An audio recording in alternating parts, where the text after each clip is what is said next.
Soy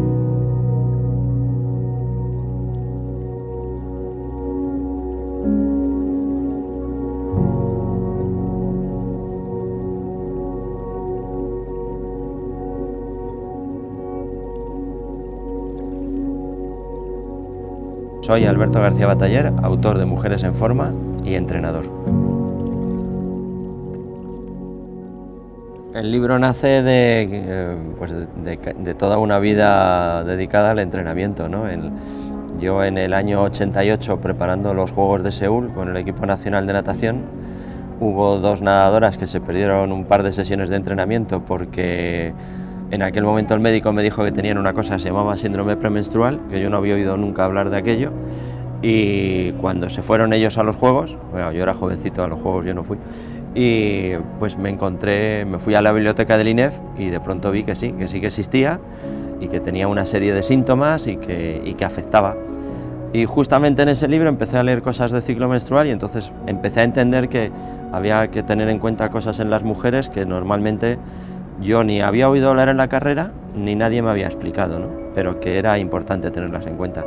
Y a partir de ahí, desde el 88, he ido cada vez profundizando más, y al final pues sale este libro. Ten en cuenta que la mujer es hormonalmente pulsátil y eso significa que hay una hormona que durante una fase del ciclo es preponderante a otra. Las hormonas son mensajeros que hacen que cambie la forma de funcionar una glándula o un órgano. Es decir, si yo me como un donut de chocolate en ayunas, pues hay una hormona que le dice al páncreas que tiene que generar insulina, y entonces el páncreas cambia su funcionamiento y genera insulina, ¿no? Y pues esto es lo mismo. Entonces, eso hace que una mujer antes de la ovulación tenga una hormona que es preponderante y después de la ovulación tiene otra hormona. Como las hormonas hacen cambiar el estado de humor, el carácter, la forma de utilizar la energía por la grasa o por el glucógeno o la asimilación de la fuerza, pues hace que tú tengas que tenerlo en cuenta para poder entrenar. Dentro de eso, cada mujer es un mundo, igual que cada hombre, pero lo que es la regla general en mujeres es que hay que tener en cuenta ciertos aspectos.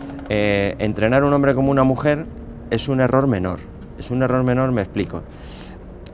Hasta hace relativamente poco se pensaba que las mujeres eran débiles, había que hacer con ellas menos trabajo, porque bueno, podían pasar miles de cosas y entre ellas, como siempre, el embarazo, ¿no? Ahí metido. Posteriormente hemos entendido que hay entrenadores que han entrenado a las mujeres como a los hombres, pero también es un error porque al final la mujer tiene unas necesidades como si entrenas a un fondista igual que un velocista. Un fondista necesita unas cosas y un velocista necesita otras. Pues esto es igual, un hombre necesita unas cosas y una mujer necesita otras. Y esas otras cosas son desde cuándo ubicar las cargas de entrenamiento hasta incluso cómo dirigirte a ella para explicarle cómo es una tarea o para decirle cómo tiene que entrenar en un momento dado. Este libro va dirigido a todas las mujeres que quieran conocerse un poco más, que quieran conocer la fisiología, incluso que quieran conocer lo que no saben que les pasa, porque hay muchas mujeres que cuando voy a alguna charla me dicen: me has explicado cosas que yo no sabía que me pasaban y ahora sé por qué me pasan y que es verdad que me pasan. Y va dirigido a todos aquellos entrenadores que quieran iniciarse. No van a encontrar una Biblia de entrenamiento, pero sí van a encontrar un libro que les va a dirigir un poco, que les va a ayudar a conocer a esa mujer con la cual va a empezar a trabajar y empezar a diferenciar algunos aspectos de su trabajo. La estructura del libro tiene varios apartados. Una es explicar la fisiología de la mujer, luego otra es explicar cómo influye esa fisiología en el rendimiento deportivo, y ahí hablamos de cómo influye en la fuerza, en la resistencia, en la velocidad. Luego hablamos de lesiones específicas de mujer, algo que muy poca gente sabe. Hay 8 veces más rotura de cruzado anterior en mujeres que en hombres, y eso tiene una causa, tanto anatómica como fisiológica. Luego hay una parte dedicada a todo lo que sean dolencias, por ovario poliquístico, fibromialgia, etcétera. Otro apartado de embarazo, no podía ser de otra manera. Una mujer embarazada está embarazada, pero no está impedida ni está enferma. Tiene que entrenar y tiene que hacer ejercicio, pues las pautas para hacer ese ejercicio. Y por último, algo fundamental en el mundo actual, en el que las carreras, la práctica deportiva se está dando en mujeres mayores de 40 años, hay que hablar de ejercicio físico en mujeres mayores de 40 y de 50 años, es decir, ejercicio físico en perimenopausia y menopausia, que es algo de lo que no se suele hablar. Hombre, mi consejo siempre es: en tu librería de confianza, esa pequeñita a la que muchos estamos dejando de ir por otras grandes plataformas, o en todostuslibros.com, que ahí lo tienen, y también son librerías pequeñitas que te lo pueden dar. El libro representa el resumen del trabajo sobre todo de los últimos 15 años de entrenamiento de alto rendimiento con mujeres.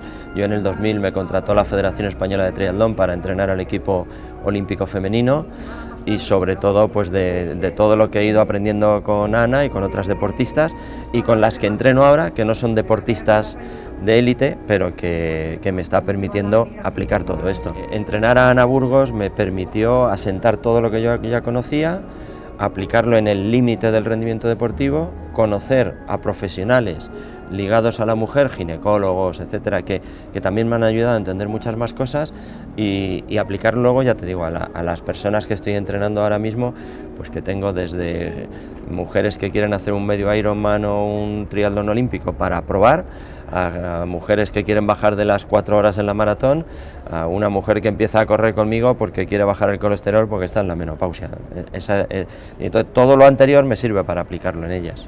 Los entrenadores actualmente todos lo han oído hablar, todos lo conocen, pero hay un porcentaje mínimo que lo aplica.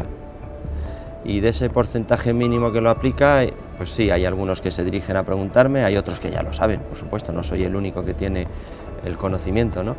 Pero cuesta entrar ahí, hay todavía mucho mito y mucha leyenda, hay mucho...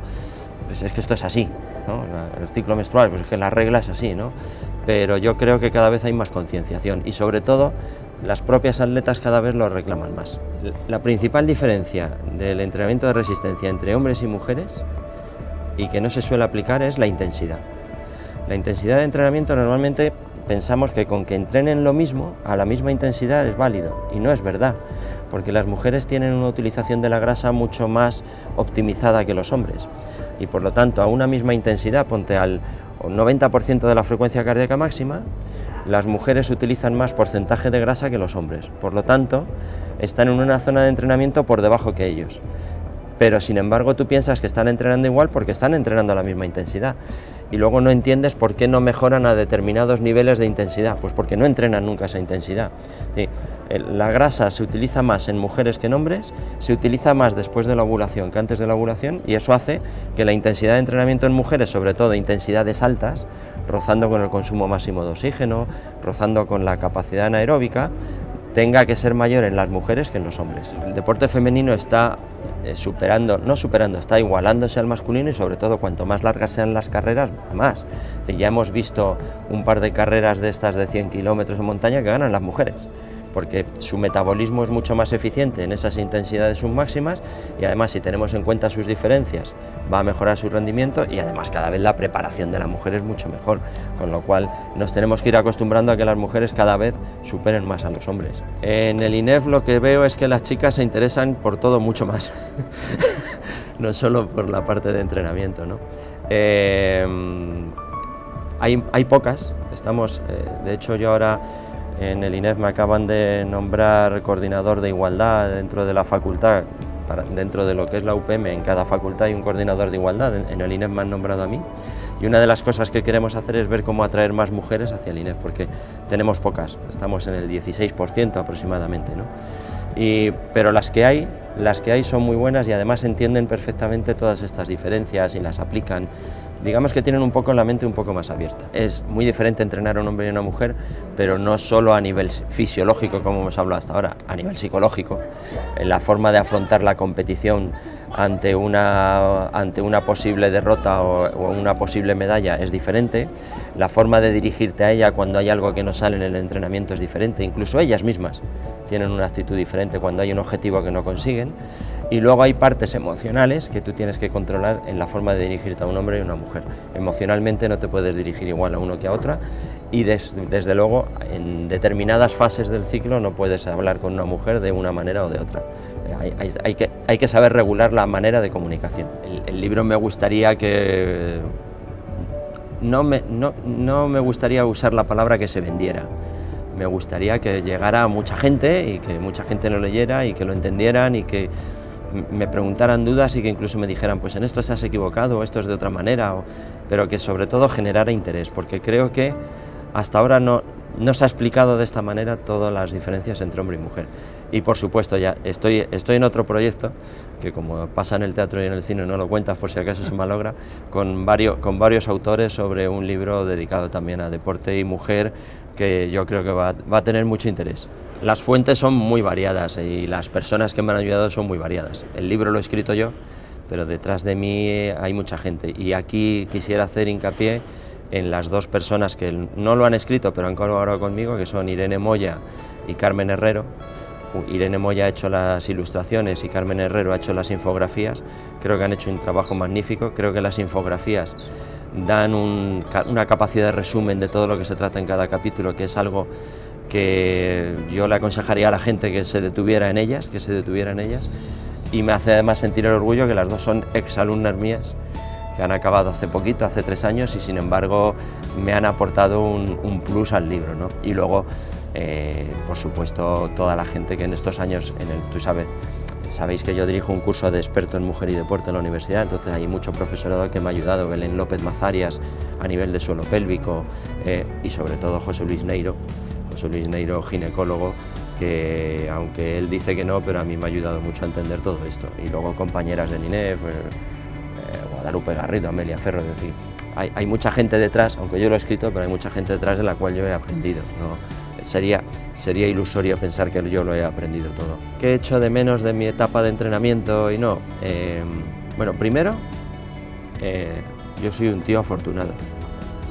Yo he hecho lo que quería hacer desde joven. Yo quería dar clase en una facultad y me acuerdo que le decía a mi madre, yo quiero viajar mucho, y salvo África he ido a todo el mundo, he estado en Nueva Zelanda, en Australia, ¿no?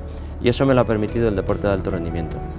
Y el deporte de alto rendimiento me ha permitido exprimir hasta el máximo el conocimiento de entrenamiento y jugármela muchas veces. Es decir, muchas veces tú haces las cosas y bueno, te la juegas.